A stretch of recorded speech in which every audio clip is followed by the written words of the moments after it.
Hi, everybody. Welcome to English Digest. I'm Stephanie. I am Tom, and today we're going to continue talking about Big, Fat, and Fabulous. That's the title of our article, but this is specifically about a show on TLC entitled My Big, Fat, Fabulous Life. And it's all about Whitney Thore, who was diagnosed with this syndrome here, polycystic ovary syndrome, when she was 21. She was going to university, and her life changed. People didn't invite her to parties anymore. The boys wouldn't talk to her anymore because she had gained a lot of weight.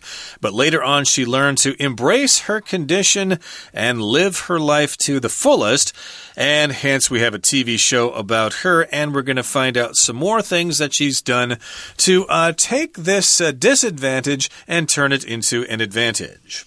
Yeah, that's absolutely what she's done. Remember, we talked about that phrase to come to terms with something. Sometimes you are faced with a really difficult period in your life, and maybe it's going to stay with you for a while. You can't just run away or ignore it. So she came to terms with her syndrome, with this rapid weight gain that she had experienced. I want to emphasize that's a lot of weight to gain in 1 year, 91 kilograms. So that we're not talking about 5 pounds, girls, or, 2 kilograms. We have a lot of thin people in Taiwan, I know. But this was a really serious medical condition. But she embraced it. She embraced her life, her body. She stopped thinking badly about herself, and she ignored people who were rude. That's sometimes what you have to do. And of course, some of her not-so-great friends left her, but who needs them anyway? We're going to talk about how she has turned her life into a great big positive, and what she's doing to make others who may be struggling with weight gain feel good about themselves as well. I really like this. It's positive. We're going to read through our article, and then we'll be back to talk about it.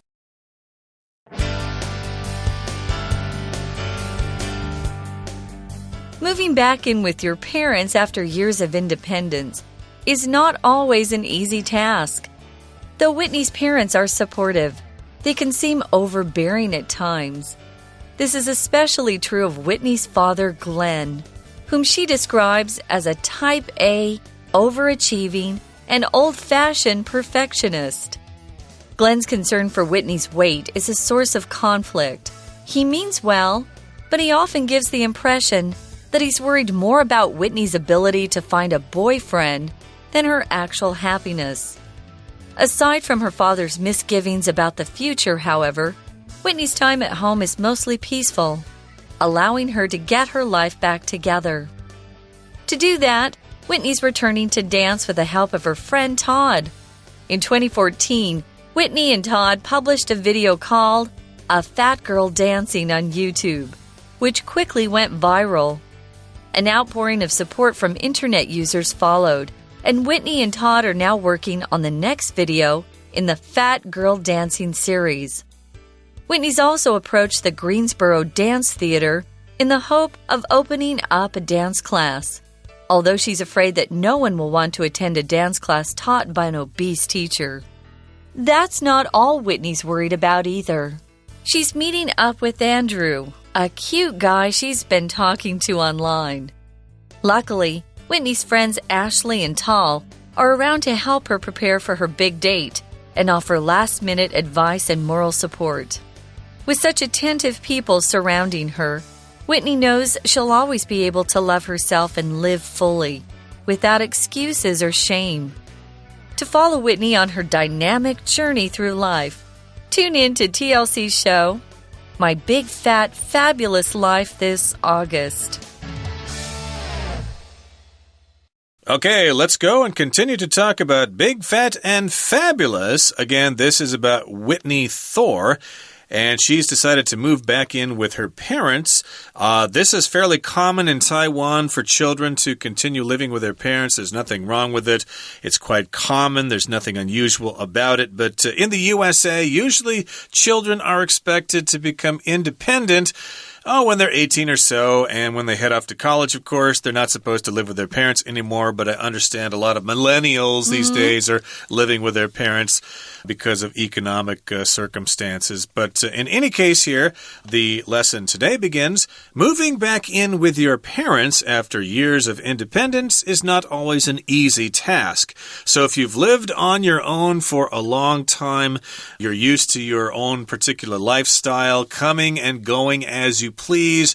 You don't have to clean up after yourself if you don't want to, etc. You're kind of used to that. So if you have to move in with your parents, then it can take some adjusting, some getting used to. It's not always an easy task. It's not something that is easy to do. No, it's not. I remember I moved back home for 2 months before I went back east to study opera and get a master's, and my mom used to ask me where I was going all the time. And I had to say, Mom, I'm an adult. Just let me go. And she said, Steph, you don't understand. If you're not home, I don't know when you go out. If you're living somewhere else, I don't worry about you. But if I know that you're out and you're not home by a certain time, I worry. So, give your parents a break. Sometimes they're just concerned about your safety. And so I got into the habit of saying, Mom, I'll be back by a certain time, so she wouldn't worry about me. But sometimes it's just because they love you that they seem to be overbearing. It says here the Whitney's parents are supportive. If you're supportive, you provide a lot of encouragement. You're there when somebody is upset, or even when they're happy, you're there to celebrate with them. And if you can seem overbearing, and we use this adjective a lot to describe either parents or maybe a boyfriend or girlfriend who's overbearing. Someone who's overbearing's pretty domineering. They want to control you, or it feels like that at least. They describe Whitney's father, Glenn, as being a little overbearing. He's also overachieving. He's a type A personality, and he's an old-fashioned perfectionist. I understand all of these adjectives or labels. Yes. Yeah, these are all ways to describe personalities here. Hopefully your friends will be supportive of you when you lose your job or something. I could also say that sometimes people break up with their boyfriends or girlfriends because their boyfriend or girlfriend are very overbearing. They are control freaks. They want to know where you are all the time. And Glenn is her father. He's a type A personality, which describes somebody who's very ambitious, very aggressive, but also sometimes they're subject to stress and heart disease, whereas type B personalities are more mellow, laid back, and they're not so susceptible to stress. People have described me as being more type B. I'm type A. And you're type A. I can tell that. You're very overbearing at times, and you're an overachiever. An overachiever, of course, is somebody who just tries to do too much, okay? You can make a certain amount of money, but sometimes, I got to make more. I got to invest. I got to work. I got to make use of my time. Time is money, chop, chop, chop. It's not always about money, though. Some people just want to be successful. They're always trying to learn and grow and develop. And sometimes it gets a little frustrating for people who are more laid back.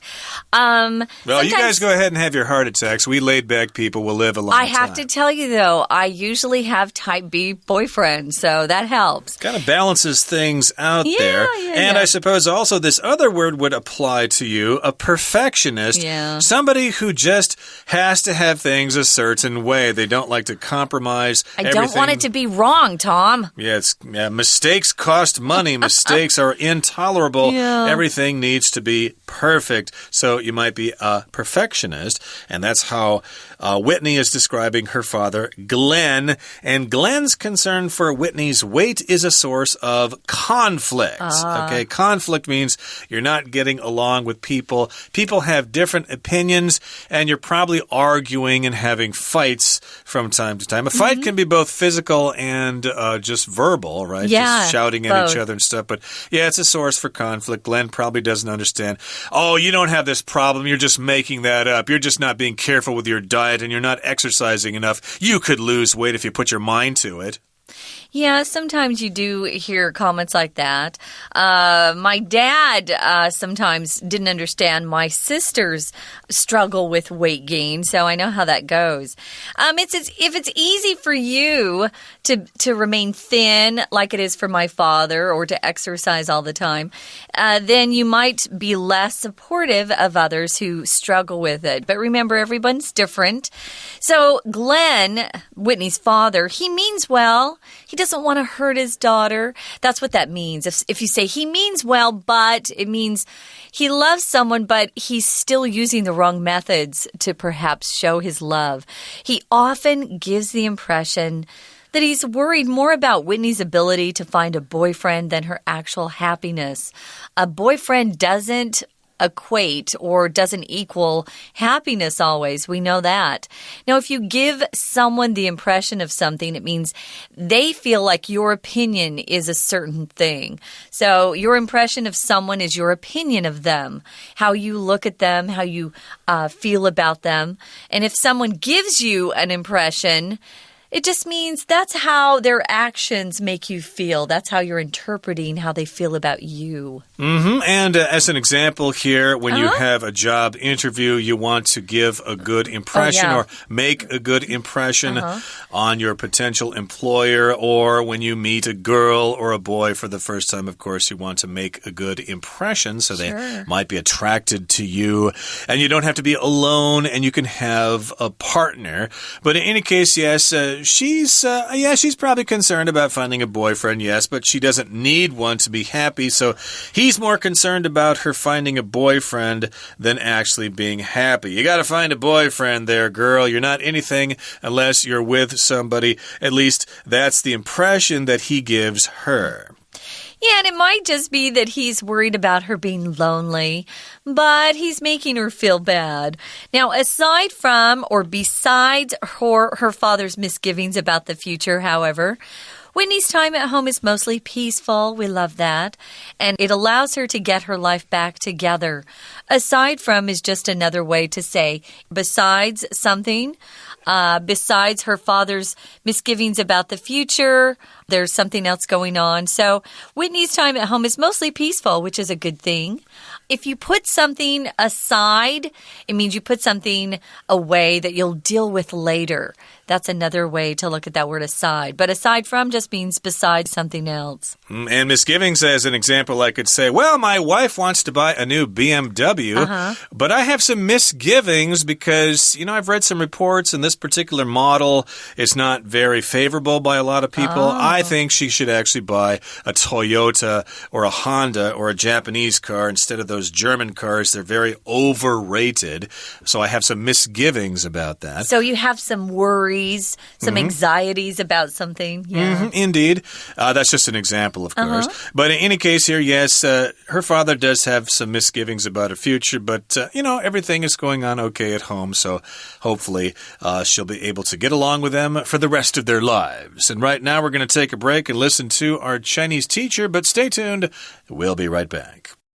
Hello, everyone. My name is Tina. 昨天我们提到了 Whitney 搬回家跟父母一起居住，而在这里的第一段提到了她跟家人的相处。在第一段的第3个句子提到 This is especially true of Whitney's father, Glenn, whom she describes as a type A, overachieving and old-fashioned perfectionist. 在这里提到形容自己的父亲呢，是一个 A 型人格，而且自我要求很高。我们用了一个形容词 overachieving。如果我们提到他是一个自我要求很高的人，我们就可以用 er 结尾 overachiever。相对来说，如果他是一个 underachiever， 指的呢就是学习成绩不理想的人。而 Whitney 的父亲呢，不仅自我要求很高，而且还是一个 perfectionist， 一个完美主义者。后面一句接着说Glenn's concern for Whitney's weight is a source of conflict. He means well, but he often gives the impression that he's worried more about Whitney's ability to find a boyfriend than her actual happiness. 他的父亲其实非常关心 Whitney 的体重，而这样子的 concern， 这样子的关切，也就是他们冲突的来源 ，a source of conflict。当然咯，他的出发点是良善的，但是他所带来的 impression 印象是什么呢？我们用 that 括号一直到句尾，这是一个名词子句来说明他所给予 Whitney 的印象是He's worried more about Whitney's ability. 他其实比较担心的是 Whitney 能不能够找到男朋友的能力 than 胜过于他实际上是不是能够得到快乐。在这里我们呢就用名词子句来说明 impression 的内容。We're going to take a short break. Stay tuned. We'll be right back.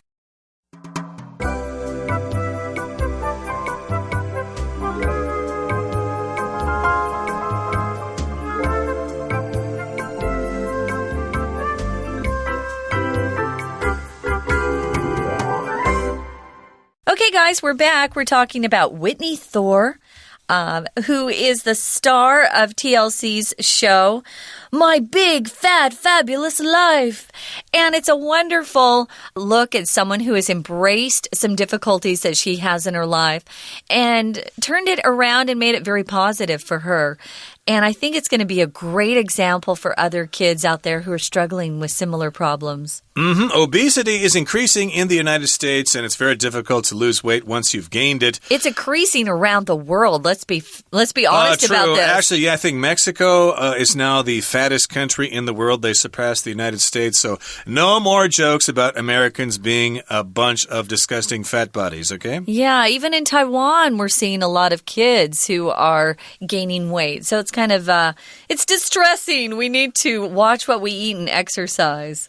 Yeah, that's what we do and need to do. But in any case, let's get back to Whitney Thor here. I remember she moved back in with her parents, and the first paragraph today talked about her father. He's kind of overbearing. He's type A. He's overachieving. He's a perfectionist. But they've worked something out here. And let's move on here. Let's see how she's going to get her life back together. Well, to do that, Whitney's returning to dance with the help of her friend Todd. Remember in our program last time, it said that she liked theater and dance. So, maybe she got a little overweight there and she decided not to dance anymore. It was too embarrassing or something. So now she's going back to dance with the help of her friend Todd. She sure is. It says here in 2014, Whitney and her friend Todd published a video called A Fat Girl Dancing on YouTube. All of you guys, I'm sure, are familiar with YouTube by now. Oh, what's that? I've never heard of that before. I know. It's one of Tom's favorite websites. He's always watching videos on there. Too much time, actually. Yeah. It can be very distracting if you have other things to do. Well, YouTube is a site where you can post your own videos for the public to watch. You can also make them private if you want, which I have done. I have put some of my videos that I do voiceover work on YouTube there. So good publicity there, huh? You can post your videos all that you want. And some of them are quite entertaining. To publish here, typically you see this verb and you think, wait, doesn't publish mean to have a newspaper printed or a book that you've written printed and put into stores so that people can buy them? Yeah, typically. It means you prepare something like a book or a magazine or even a piece of music, and you prepare it for the public to buy. But we're now using this verb to talk about posting videos on the web. And usually we're posting on YouTube, but you can post videos on your own website if you have your own website. So they posted or published a video called A Fat Girl Dancing, and it quickly went viral.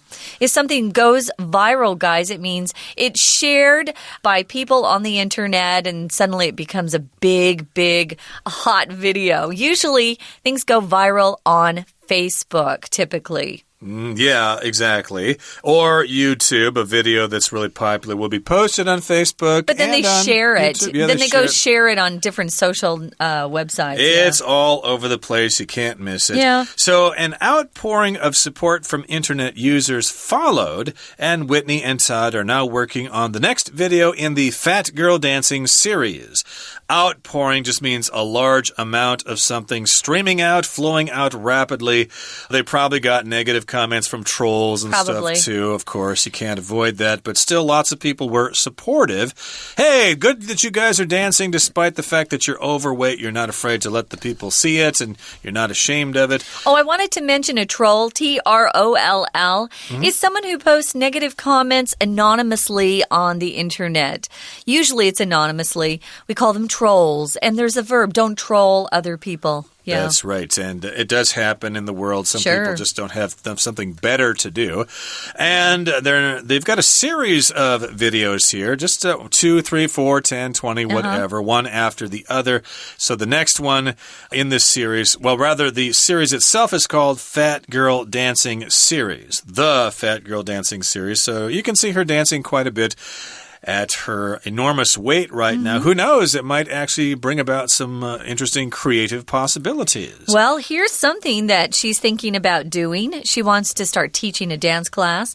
So in order to do that, she needs a space, a place where she can teach dance. So she approached the Greensboro Dance Theater in the hope of opening up a dance class. But she's a little bit afraid that no one will want to come because she's obese.